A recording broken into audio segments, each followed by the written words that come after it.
인생의 하종과 수학, 무엇을 심고 무엇을 거둘 것인가? 우리 인생에 있어서 중요한 내용들을 다루겠습니다. 순간을 심고 영생을 거두라 소제목입니다. 자, 인생 무엇을 심고 무엇을 거둘 것인가? 천국에 대한 비유를 예수님은 이렇게 말씀하셨습니다. 예수께서 그들 앞에 또 비유를 들어 이르시되 천국은 좋은 씨를 제밭에 뿌린 사람과 같으니 예, 우리의 마음속에 무엇을 심냐에 따라서 우리의 영원한 운명이 달라집니다. 우리의 마음속에 좋은 씨를 심을 때 우리는 천국을 거둘 수가 있고, 우리의 마음 안에 나쁜 씨앗을 심을 때 우리는 멸망을 거두게 될 것입니다. 그렇다고 하면 우리가 마땅히 심어야 할 좋은 씨는 무엇일까요? 갈라디아 6장에는 이렇게 설명합니다. 스스로 속이지 말라. 하나님은 업신여김을 받지 아니하시나니 사람이 무엇으로 심든지 그대로 거두리라. 자기의 육체를 위하여 심는 자는 육체로부터 썩어질 것을 거두고 성령을 위하여 심는 자는 성령으로부터 영생을 거두리라. 우리가 선을 행하되 낙심하지 말지니 포기하지 아니하면 때가 이름에 거두리라. 예, 우리 인생은 심는 것입니다. 이제 봄이 되어서 농사를 짓는 분들은 밭을 갈고 파종을 준비할 것입니다. 결국 우리 인생은 둘 중 한 가지입니다. 육체를 위하여 심든지 성령을 위하여 심든지. 육체를 위하여 심는 자는 썩어질 것을 거두고 성령을 위하여 심는 자는 영생을 거둘 것이라고 말씀하십니다. 우리 안에 심어야 하는 그 씨는 누가복음 8장에서 이렇게 말씀하십니다. 이 비유는 이러하니라. 씨는 하나님의 말씀이요 너희가 거듭난 것은 썩어질 씨로 된 것이 아니요 썩지 아니할 씨로 된 것이니 살아있고 항상 있는 하나님의 말씀으로 되었느니라. 자, 거듭난다고 하는 것은 우리의 마음속에 있는 돌을 거두어내고 하늘의 씨앗을 심는 것입니다. 돌이라고 하는 것은 내 생각, 내 고집, 내 의견을 말합니다. 내 생각을 거두어내고 하나님의 말씀을 심는 것입니다. 우리의 마음 안에 예수님을 심는 것입니다. 우리의 마음 안에 천국을 심을 때 우리는 천국을 거두게 될 것입니다. 우리의 마음속에 마음의 형편을 예수님은 네 가지 밭으로 비유하셨는데, 하나는 길가밭, 길가밭은 어떤 형태의 마음을 이야기할까요? 마음에 오가는 사람들이 많은 바. 네, 마음이 오가는 사람들이 많으므로 딱딱해진 마음이 되어 있는 사람, 말씀에 대하여 열리지 않고 세상 편견으로 닫혀진 마음을 가진 사람이겠죠. 두 번째, 가시밭의 마음이 있습니다. 그것은 말씀이 자라고 싶어 하지만은 외부적인 방해를 극복하지 못한 사람. 세 번째는 돌짝밭이 있습니다. 처음에는 싹이 나고 자라지만 그 안에 돌이 가득한 거로 더 이상 자라기를 멈추는데, 내부에 있는 돌은 그의 마음속에 있는 내부적 방해를 이야기합니다. 그렇다고 하면 마지막 가장 좋은 밭은 어떤 밭일까요? 30배, 60배, 100배의 결실을 맺는 좋은 밭. 좋은 밭은 어떤 특징을 가지고 있을까요? 좋은 땅에 있다는 것은 착하고 좋은 마음으로 말씀을 듣고 지키어 인내로 결실하는 자니라. 땅이 스스로 열매를 맺되 처음에는 싹이요 다음에는 이삭이요 그 다음에는 이삭의 충실한 곡식이라. 좋은 땅에 있다고 하는 것은 착하고 좋은 마음으로 말씀을 듣는 것입니다. 오늘 하나님께서 나에게 말씀해 주신다. 생명을 갈구하는 마음으로 듣는 것입니다. 그럴 뿐 아니라 마음에 말씀을 품는 것입니다. 그리고 정성을 다하여서 인내로 결실하는 것입니다. 마치 심겨진 씨앗이 발하고 자라 열매를 맺는 것과 같은 이치인 것입니다. 다른 말로 한다면 이러한 용어로도 바꿀 수 있겠습니다. 이 세상의 것들을 거절하고 영원한 것, 하늘의 것을 선택하는 것이고, 그것을 향하여 집중하는 것이고, 그것을 품고 인내로 결실해 나가는 것입니다. 실무교훈 59페이지에는 좋은 밭을 이렇게 묘사해 주고 있습니다. 좋은 밭으로 표상된 청중은 그분의 말씀을 사람의 말로 아니하고 하나님의 말씀으로 받는 자들이다. 성경을 자신에게 말씀하시는 하나님의 음성으로 받는 자만이 참으로 배우는 자이다. 그는 그 말씀을 인해 떨게 될 것인데 이는 그 말씀이 그에게 생생한 현실이 되기 때문이다. 좋은 밭이라고 하는 것은 말씀을 받을 때에 사람의 말로 받지 아니하고 내게 주시는 개인적인 하나님의 음성으로 받는 것입니다.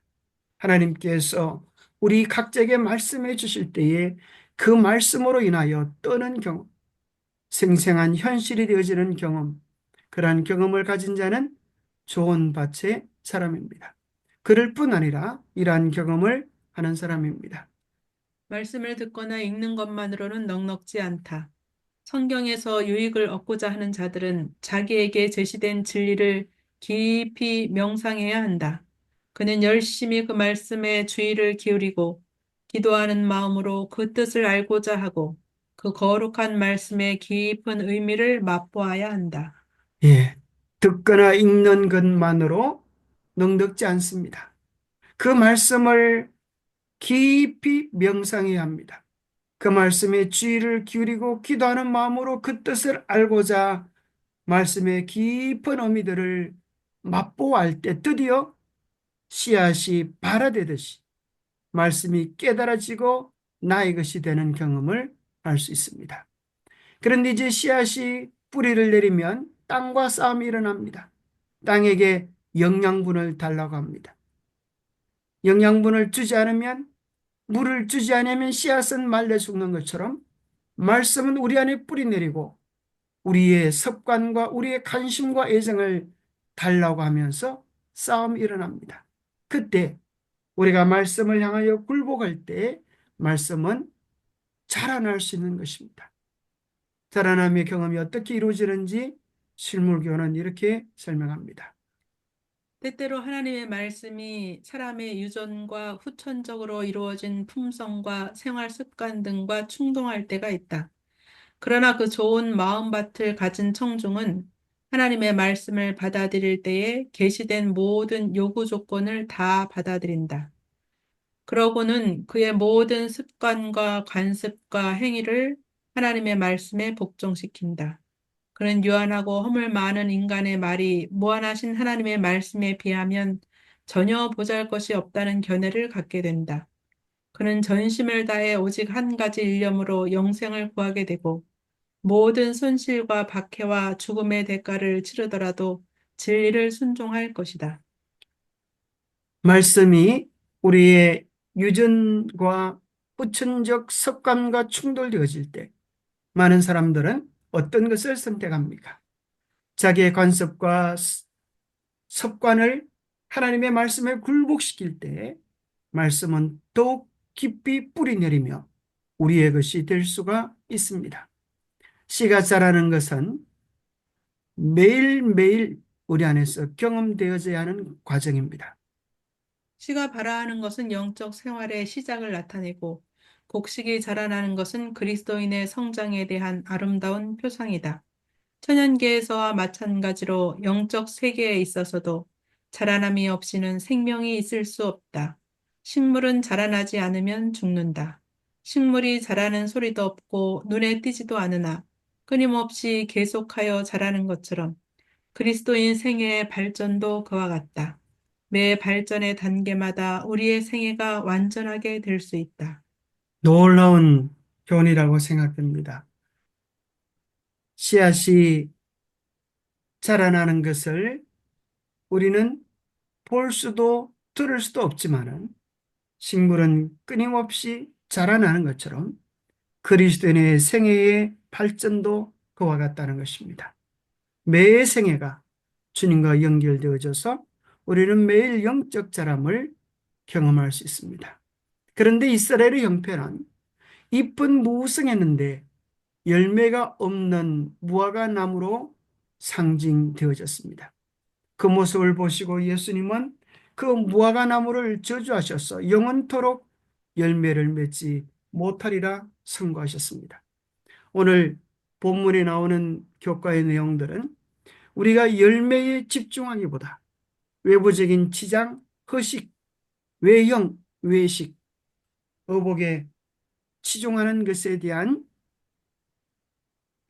잘못들을 우리에게 지적해 줍니다. 그리스도인들은 모든 생애가 하나님께 영광이 되도록 아름다운 마음을, 사랑을 주님께 드리는 생애가 되어야 할 것입니다.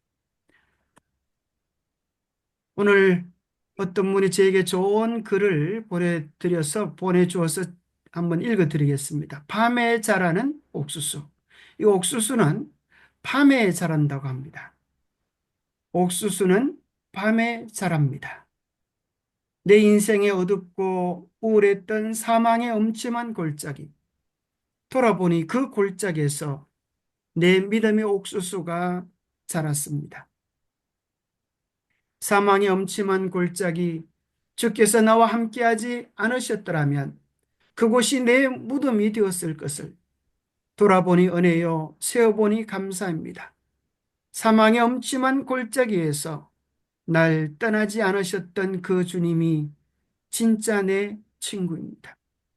우리의 믿음의 자람도 마찬가지 같습니다. 아무도 보지 않는 시간, 하나님과 홀로 있는 그 시간, 우리의 마음과 뜻과 정성을 주님께 드릴 때 밤에 자라는 옥수수처럼 우리는 어둠 속에서, 고독 속에서, 환란 속에서 자람을 경험할 수 있습니다. 자, 1번 문제입니다. 간결하고 어울리게 입되 너무 지나친 모치장이나 혹은 게으르고 단정하지 못한 모양으로 옷을 입거나 하여 자신을 주목의 대상으로 삼지 말라. 마치 하늘의 감시가 그대를 지켜보고 그대는 하나님의 시비하에 살고 있다는 것을 알고 있는 것처럼 행하라. 예, 우리의 옷은 지나치게 옷 지장이나 사람들에게 보이기 위한 것이 아니라 옷의 기본적인 목적, 단정하고 정숙하고 우리를 잘 보호하는 그런 옷을 입으라고 이야기합니다. 자, 2번 문제입니다. 나는 아래의 성경 말씀을 보았다. 천사가 말하기를 이 말씀은 하나님의 백성들을 교훈하기 위함이다고 하였다. 또 이와 같이 여자들도 아담한 옷을 입으며 염치와 정절로 자기를 단정하고 금이나 진주나 값진 옷으로 하지 말고 오직 선행으로 하기를 원하라. 이것이 하나님을 공경한다 하는 자들에게 마땅한 것이니라. 너희 단장은 머리를 꾸미고 금을 차고 아름다운 옷을 입는 외모로 하지 말고 오직 마음에 숨은 사람을 온유하고 안정한 심령에 썩지 않을 것으로 하라. 이는 하나님 앞에 값진 것이니라. 전에 거룩한 부녀들도 이와 같이 자기를 단정하였느니라. 예, 우리가 단장하는 것, 그것은 우리에게 꼭 필요한 것일까요? 예, 하나님 앞에 나올 때 우리가 마땅히 씻고 단장해야 되겠죠. 그러나 그 단장의 목적이 세상 사람들과 달라야 할 것입니다. 하나님 앞에 나오는 우리의 단장의 목적은 하나님께 영광이 되기 위함이지 자기를 내세우기 위한 자기 자랑이 되지 않도록 주의해야 할 것입니다. 하나님께서 기뻐하시는 것은 외형적인 치장보다 마음에 숨은 사람의 온유하고 안정한 심령에 썩지 아니할 것을 더욱 귀하게 여겨주시기 때문입니다. 우리는 세상의 유행을 쫓아도 안 되지만 우리의 외관에 대해서 무관심하여서도 안 된다. 우리는 꾸미지 않을지라도 말쑥하고 산뜻해야 한다. 많은 사람들이 안식일에 예배하기 위하여 회중 앞에 어떻게 차리고 나타나야 할 것인지에 대해서 교훈을 받을 필요가 있다. 저들은 주일 중에 입었던 평복을 입고 하나님 앞에 나가지 말아야 한다. 모든 사람이 특별한 안식일 의복을 마련하여 하나님의 전에서 예배에 출석할 때 입도록 해야 할 것이다. 예, 여기 보면 우리가 외관에 관하여 세상의 유행을 쫓아서도 안 되지만 무관심해도 되지 않겠다 그랬습니다. 특별히 안식일 날 주님 앞에 나올 때 우리의 옷들은 평상시와 달라야 합니다. 우리의 예배들은, 공적인 예배들은 하나님 앞에 나간다고 하는 그 생각을 잊지 말아야 할 것입니다. 의- 의복의 유행의 영향. 의복에 대한 사랑이 풍기를 위태롭게 하고 겸양과 존절이 그 특징이 되는 그리스도인 여성과는 반대되는 특징을 지닌 여성으로 만든다. 화려하고 사치스러운 의복은 이를 입은 자의 마음속에 정욕을 더욱 조장시키고 이를 보는 자의 마음속에 천한 욕정을 일깨우게 하는 때가 너무나 빈번하다. 하나님께서는 성격의 파멸이 항상 의복에 대한 자랑과 허영의 탐닉함으로 말미암는다는 것을 알고 계시다. 하나님께서는 값진 의상이 선을 행하고자 하는 욕망을 소멸시킨다는 것을 아신다. 예, 여기 보면 오늘날 유행되어지는 옷의 추세들이 이 세상에서의 추구하는 것들, 선정적이고 화려하고 노출 이런 것들을 빈번히 추구하는 그런 것이라고 하는 것입니다. 그리고 우리가 너무 화려한 옷들을 입고 있을 때 선을 행할 수가 없는 것입니다. 우리가 다른 사람을 돕기에 분주한 것들을 하나님은 더욱 귀하게 여겨주십니다. 4번입니다. 그리스도인다운 옷을 입어라. 곧 착한 행실을 가지고 경건하다고 공언하는 여인답게 그대 자신을 단순하고 간결하게 장식하라. 부당한 유행을 쫓아가기 위하여 많은 사람들이 자연적인 단순함에 대한 취미를 상실하고 부자연한 것에 정신을 빼앗긴다. 저들은 시간과 돈, 지적 활력 및 영혼의 참된 고상함을 희생시키고 저희 모든 것을 유행 생활이 요구하는 바에 열중하게 한다. 예, 그리스도인다운 옷을 입어라. 이 한 단어가 전체를 포괄해 주는 것 같습니다. 그리스도인다운 옷. 예수님이 가셨던 그 마음, 그 행실. 예수님이 원하시는 것은 착한 행실을 더 아름답게 보신다고 하는 사실을 기억하면 좋겠습니다. 자, 5번 문제입니다. 친애하는 젊은 친구들이여, 그대들은 그대들이 심은 것을 또한 거둘 것이다. 지금은 바로 그대들의 파종하는 시기이다. 어떤 수확을 거둘 것인가? 그대는 지금 무엇을 심고 있는가? 그대가 바라는 말마다, 그대가 행하는 모든 행동마다 선악간의 열매를 맺어 이를 심은 자에게 기쁨이나 슬픔을 가져다 주게 할 종자이다. 종자는 뿌린 대로 거둘 것이다. 그죠? 말씨 행동의 신이에요. 젊은 때는 많은 때라고요? 파종. 파종하는 때. 뭘 심는 것입니까? 말씨를 심고 마음씨를 심고 그죠? 우리의 행동의 신. 행동의 씨들을 심는 것이죠. 그래서 우리나라의 사계절 봄, 여름, 가을, 겨울은 다 무엇과 연관이 되는가 하면 씨앗을 심고 거두는 것과 연관되는 단어라고 합니다. 봄이라고 하는 단어는 어디서 왔을까요? 보다. 보다, 보험에서 왔습니다. 보험. 싹이 이제 발하고 솟아오르는 그런 모습을 보면서 우리 모두에게 보아라 라고 이야기합니다. 여름이라고 하는 단어는 열매. 열매 여름, 열매 여름입니다. 여름에 이제 열매가 시작되어지고 가을이라고 하는 단어는 겨다에서 왔는데 수확하다, 거두다라는 의미를 가지고 있습니다. 그리고 겨울이다라고 하는 말은 이제 그것을 수확하여서 저장한다라고 하는 의미를 가지고 있다고 합니다. 그래서 봄, 여름, 가을, 겨울이 그 단어가 뜻하는 원래의 의미가 씨앗을 심고 자라고 그들은 우리의 일생을 묘사해 주는 단어인 것처럼 우리의 믿음도 한평생 봄, 여름, 가을, 겨울을 경험하는 것입니다. 우리 인생의 겨울에, 우리 인생의 가을에 우리가 어떤 열매들로 하나님께 수확될지 우리 자신을 되돌아보는 것은 좋은 일입니다. 여기 단어를 이렇게 해놨네요. 봄 보아라. 여름은 열매가 여름 할 때 여름이라는 단어가 거기서 왔다고 합니다. 가을은 끊어 거두어라고 하는 단어에서 왔고요. 겨울은 겼다, 머물다. 그래서 수확한 것들을 이제 저장하는 것입니다. 우리 일생도 마찬가지겠죠.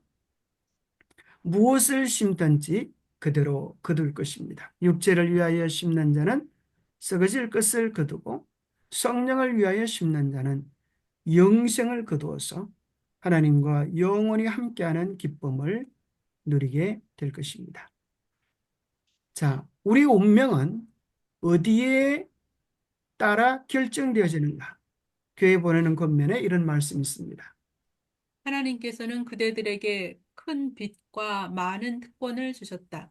이 빛이 주어졌고 그대들의 위험이 그대들 앞에 명백히 제시된 이상 그 책임은 그대들의 것이 된다. 하나님께서 그대들에게 주시는 빛을 취급하는 방법에 따라 저을 때는 행복으로나 재앙으로 향할 것이다. 그대들은 스스로 그대들의 운명을 형성하고 있다. 자, 이 말씀 속에서 우리의 운명은 뭐에 대한 태도에 따라 빛을 취급하는 방법. 달라진다고요. 그죠? 빛을 어떻게 취급하는가? 그것은 실제적으로 자연계 속에서도 나타납니다. 여기 보면 사과가 빨갛게 탐스럽게 익었죠? 그런데 빛을 많이 받지 못한 부분은 파란 빛깔로 남아 있습니다. 그래서 수확철이 되면 농부들은 빛을 더 많이 받게 하기 위하여 바닥에 반사하는 아주 비닐을 깔아 놓는 것을 본 적이 있습니다. 이파리 따주고. 그런데 또 신기한 것은 빨간 부분과 빛을 받지 못한 파란 부분의 맛이 다르다는 것입니다. 빨갛게 잘 익은 부분은 맛이 어떨까요? 달콤하고 파란 부분은요, 시고 맛이 없는 것입니다. 바로 사과의 운명도 그러하듯이 우리 개인의 운명도 하나님의 말씀을 어떻게 받는가? 빛은 뭘까요? 하나님의 말씀이고 하나님의 사랑이고 또 깨달음인 것입니다. 하나님의 사랑을 많이 먹는 것만큼 우리는 탐스러워지고 향기로워지고 아름다워지고 만나게 될 것입니다. 6분입니다. 그대들이 만일 위험 가운데 있다는 것을 느끼지 아니한다면, 만일 그대들이 시험을 대항하기 위하여 도움과 능력 주시기를 기도하지 아니한다면, 그대들은 반드시 미로에 빠질 것이다. 예, 우리는 매 순간 하나님의 도우심이 필요한 것입니다. 예리고성은 크고 무서운 성이어서 그들이 하나님께 매달려 간절히 기도하며 하나님의 도우심을 통하여 승리했지만 아이성은 아이처럼 작다고 생각하여서 자기들 힘으로 넉넉히 이기겠다고 생각했기 때문에 오히려 그것으로 인하여 패배를 당했던 것처럼 때로 우리는 작은 문제들은 기도하면서 해결하지만 오히려 큰 문제들은 기도하면서 해결하지만 정작 작은 문제에 걸려 넘어지는 수가 많습니다. 전해지는 속담에도 그런 말이 있지 않습니까? 큰 바위에 걸려 넘어지는 사람은 없다. 작은 돌뿌리에 걸려 넘어진다. 우리를 괴롭히는 것은 큰 돌멩이 아니라 우리 신발 안에 들이는 작은 모래 하나가 우리를 괴롭힌다. 그런 말이 있습니다. 하나님께 매달려 의지하지 않고는 연약한 넘어질 수밖에 없는 우리 자신들임을 깨닫고 날마다 기도하면서 주님과 교제하게 되기를 바랍니다. 청소년을 위한 유일한 안전책은 끊임없는 경성과 겸비한 기도에 있다. 저들은 이것 없이 그리스도인이 될 수 있다고 자부하지 말아야 한다. 사단은 마치 광야에서 그리스도에게 접근하였던 때와 같이 그의 유혹과 계략을 광명의 덮개 아래에다 숨긴다. 그때에 그는 하늘 천사들 중에 하나와 같은 모양을 하고 나타났었다. 우리 영혼의 원수는 하늘의 손님인 양 우리에게 접근할 것이다. 그러므로 사도는 우리의 유일한 안전책으로 근신하고 깨어 있으라고 권고하고 있다. 우리의 안전은 끊임없이 경성하고 하늘을 바라보는 데 있습니다. 우리가 하늘의 것을 향하여 분명한 목적을 가지지 않으면 우리는 세상에서 즐길 것들을 찾고 세상을 기웃거리다가 사단의 미용물이 되기 쉬운 것입니다. 그러면 우리가 어느 편에 서 있는가? 우리가 정말 하나님 편에 서 있는가? 세상 편에 서 있는가? 실제로 외부적으로는 하나님 편에 서 있는 것처럼 보이지만 세상 편에 서 있는 사람들이 많다고 합니다. 그러면서 교회 보내는 권면에 보면 우리가 누구의 편에 서 있는지를 이러한 질문을 통하여 확인할 수 있다고 말합니다. 우리가 누구의 편에 서 있는지를 어떤 방법으로 결정할 것인가? 누가 마음을 차지하고 있는가? 우리의 생각이 누구에게 가 있는가? 누구에 대해서 우리는 말하기를 좋아하는가? 누가 우리의 가장 따뜻한 애정과 최선의 정력을 차지하고 있는가? 만일 우리가 주님의 편에 있다면 우리의 생각은 그에게 있을 것이요. 우리의 가장 향기로운 생각은 그에게서 나올 것이다. 우리는 세상과 짝을 짓지 않는다. 예, 우리가 사랑하는 것, 관심을 가지고 있는 것, 그것이 우리의 마음의 중심에 있지 않겠습니까? 그것이 우리가 심는 것이고 우리가 거두는 것이 되겠죠. 정말 주님을 사랑하는 사람들은 주님에 관한 것들을 즐거워하게 될 것이고 세상에 속한 사람들은 세상에 관한 것들을 좋아하게 될 것입니다. 7번입니다. 참된 교육이란 유익한 결과를 얻기 위하여 우리의 여러 기능들을 사용하는 능력이다. 세상이 두뇌와 골격과 근육의 힘을 차지하고 있는 반면 신앙이 거의 우리의 관심 밖에 있는 것은 무슨 까닭인가? 그 까닭은 우리 신체의 온 힘이 그 방향으로 굽어 있기 때문이다. 우리는 우리의 믿음의 방향이 그쪽으로 돌아가는 것이 용이할 정도까지 열성과 힘을 다하여 세속적인 사업에 종사하도록 스스로 단련하여 왔다. 그리스도인들이 신앙생활을 어렵게 생각하고 속된 생애를 쉽게 생각하는 것은 바로 이 때문이다.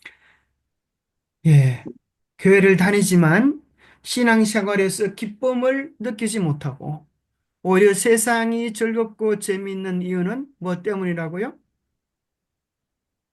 우리의 신체의 방향이 그쪽으로 굽어 있기 때문이다. 우리가 정말 하늘에 관하여 열성과 정성을 다하지 않기 때문에 그렇다고 말씀합니다. 요즘 과수 농사들을 보면 농부가 키가 크지 않을 때는 그 나무들의 모양을 농부의 키가 작을 정도로 그렇게 낮게 키웁니다. 어떻게 그 나무의 모양을 자기가 원하는 대로 만듭니까? 무거운 것들을 달아가지고 어떨 때는 병에다 물을 달기도 하고 끈으로 묶어서 그 나무의 모양을 자기가 원하는 방향으로 고정시키는 것처럼 우리가 내 마음대로 쏟는 우리의 힘과 에너지들을 하나님의 말씀으로 성령의 지도하심으로 묶어서 하나님이 원하시는 모형들로 우리의 신앙의 모습들을 바꾸어 가야 할 것입니다. 진정한 교육이란, 진정한 훈련이란 이러한 중요성을 가지고 있습니다. 정결한 것을 사랑하도록 정신이 교육되고 훈련되지 않으면 안 된다. 신령한 사물에 대한 사랑을 북돋아 주어야 한다. 그렇다. 만일 그대가 은혜와 진리를 아는 가운데서 자라나기를 원한다면 이를 북돋아 주지 않으면 안 된다. 선한 것과 참된 성결에 대한 욕망은 그것들이 계속해서 존재하는 한 정당한 것이지만 만일 그대가 여기에서 그치고 만다면 그것들은 아무런 소용이 없을 것이다. 선한 목적은 정당한 것이지만 이를 단호히 수행하지 아니한다면 아무런 소용이 없음이 드러날 것이다. 예. 우리가 안다는 것이 우리의 다가 아닌 것입니다. 그것이 머리로만 아는 것이 아니라 우리의 몸으로 체득되는 것이 중요합니다. 마치 그것은 운전면허증을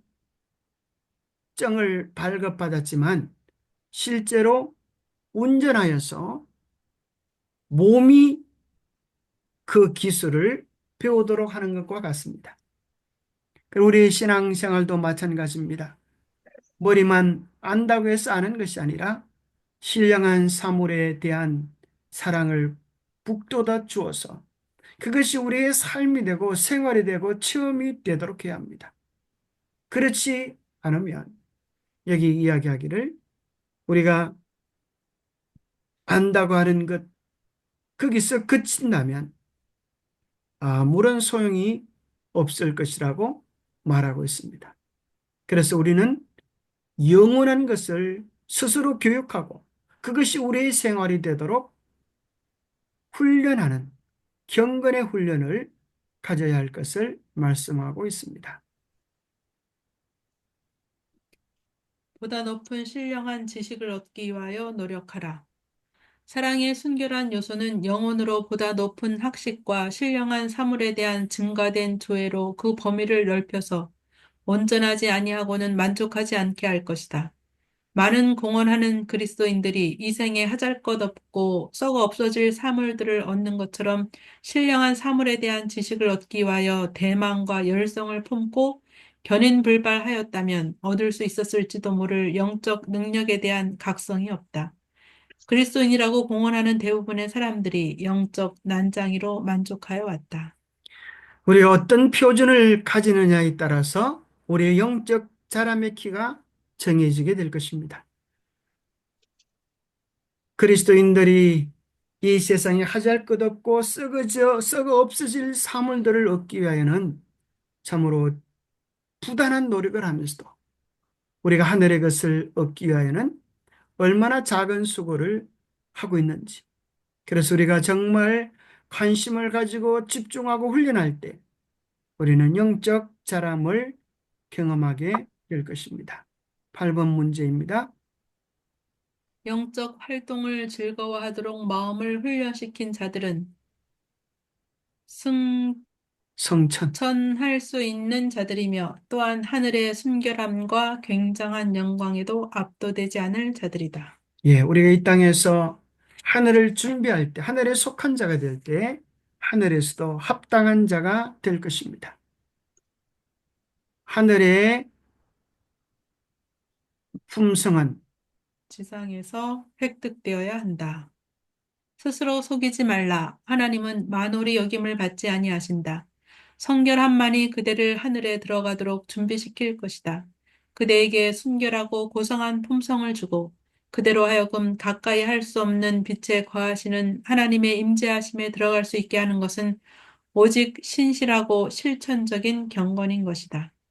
예, 오직 신실하고 실천적인 경건을 우리가 연습할 때, 이 땅에서도 하나님의 임재하심 속에 살아갈 수 있고, 하늘에서도 하나님 준비해 놓으신 영원한 하늘의 임재 안에서 살아갈 수 있다는 것입니다. 오늘 우리의 마음이, 우리의 생각이, 우리의 삶이 하나님의 임재 안에 사는 경건을 연습해야 하겠습니다. 9번입니다. 하늘의 성품은 지상에서 획득되어야 할 것이니 그렇지 않으면 그 성품은 절대로 얻어질 수 없다. 그러니 당장에 시작하라. 지금보다도 더 쉽게 열심히 노력할 수 있는 때가 오리라고 속으로 믿지 말라. 매일 하나님과 그대와의 거리는 멀어진다. 이제까지 나타내 보이지 아니하였던 그런 열심을 가지고 영혼을 위하여 예비하라. 그대의 마음이 성경을 사랑하도록, 기도 집회를 사랑하도록, 명상의 시간, 그 중에서도 특별히 심령이 하나님과 교제하는 시간을 사랑하도록 교육하라. 만일 그대가 저 하늘 저택에서 하늘 합창단에 연합하고자 한다면 하늘의 마음을 가진 자가 되라. 여러분, 하늘 합창단에 소속되기를 원하십니까? 음, 그렇다면 하늘의 마음을 이 땅에서 준비해야 합니다. 언제 하늘을 준비할 수 있다고 말합니까? 지금 당장 오늘부터 시작하라는 것입니다. 우리의 마음이 성경을 사랑하도록, 우리의 마음이 말씀을 사랑하도록, 우리의 마음이 기도를 사랑하도록, 특별히 조용한 명상의 시간대에 하나님과의 교제하는 시간을 사랑하도록 우리의 마음을 훈련할 때 그런 하늘에 속한 사람이 될 것입니다. 자, 여기서 우리는 본문 속에서 아브라함이 하나님께 사랑하는 아들을 드렸던 모리아 제단에 대한 이야기를 기록해 주고 있습니다. 아브라함은 자기의 가장 사랑하는 아들 독자 이삭을 하나님께 드리는데 그 속에는 이러한 중요한 교훈이 담겨 있습니다. 내가 내 아들 내 독자라도 내게 아끼지 아니하였으니 내가 이제야 내가 하나님을 경외하는 줄을 아노라. 아브라함의 이 믿음의 행위는 우리의 유익을 위하여 기록되었다. 그것은 하나님의 요구가 아무리 혹심하고 통렬할지라도 이를 신뢰하는 위대한 교훈을 우리에게 가르쳐 준다. 그리고 그것은 자녀들에게 저희 부모와 하나님께 대한 완전한 순종을 가르쳐 준다. 아브라함의 순종을 통하여 우리는 어떤 것이라도 너무 귀중하여 하나님께 바치지 못할 것은 하나도 없다는 것을 배우게 된다. 자, 아브라함의 이 경험을 통하여 우리가 배우게 되는 것이 무엇입니까? 하나님께서 요구하는 것은 어떤 것이든지 궁극적으로 우리의 유익을 위한 것이고 우리는 그것을 바칠 수 있다는 것입니다. 그러면서 여기 참 놀라운 도전을 우리에게 주는데요. 사랑의 정비례라고 하는 것입니다. 사랑의 정비례. 사랑은 언제든지 상대방에게 100%를 요구합니다. 하나님은 당신 자신을 우리에게 100% 씌웠듯이 그분의 사랑은 우리에게 100%의 마음을 요구하고 계시는 것입니다. 하나님께서 당신의 아들을 이런 고난의 현실을 통과하도록 내어주신 것보다 더 큰 그 사랑의 증거를 우리에게 주실 수 있었겠는가? 그러므로 인류에 대한 하나님의 은사는 거저 주시는 은사요. 그의 사랑은 무한하신 것처럼 우리의 신뢰와 순종과 전심과 우리의 애정의 풍성함에 대한 하나님의 요구도 이에 상응해서 무한하시다. 하나님께서는 사람이 바칠 수 있는 모든 것을 요구하신다. 우리들의 순종은 하나님의 은사에 정비례하는 것이라야 한다. 즉, 그 순종은 완전하고 조금도 결함이 없어야 한다. 우리들의 순종은 하나님의 선물에 정비례하는 것이라야 한다. 그죠? 하나님께서 당신의 모든 것을 주셨기 때문에 하나님은 우리에게도 모든 것을 요구하십니다. 그러면 누가 이득을 보겠습니까?